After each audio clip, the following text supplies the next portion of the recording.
21শে ফেব্রুয়ারি মানি ভাষা আন্দোলন। আজ আমি চলে আসলাম শহীদের স্মৃতি স্মরণে রেখে আমাদের দৌলত খান উপজেলার শহীদ মিনারের কাছে। এখানে এসে আমার খুবই ভালো লাগলো।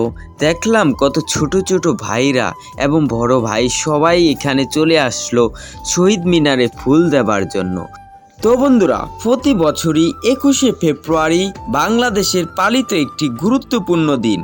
এটি আন্তর্জাতিক মাতৃভাষা দিবস হিসাবে স্বীকৃতি পেয়েছে। 1952 সালে 21শে ফেব্রুয়ারি ঢাকা বিশ্ববিদ্যালয়ের ছাত্ররা বাংলাকে রাষ্ট্রভাষা হিসাবে স্বীকৃতি দেওয়ার দাবিতে আন্দোলন করেছিল। সেখানে পুলিশের গুলিতে তারা শহীদ হন।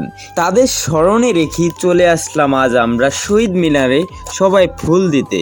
তো বন্ধুরা, এই সাইডে আমার বন্ধু ফ্রেন্ড সবাই চলে আসলো, আরও বিভিন্ন প্রতিষ্ঠানের শিক্ষক এবং স্টুডেন্টরা সবাই চলে আসলো।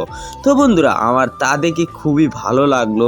তারা এতই ভালোবাসে দেশকে আর দেশের শহীদ ভাইদের স্মৃতি স্মরণে রেখেছে, তা দেখে আমার কাছে খুবই ভালো লাগলো।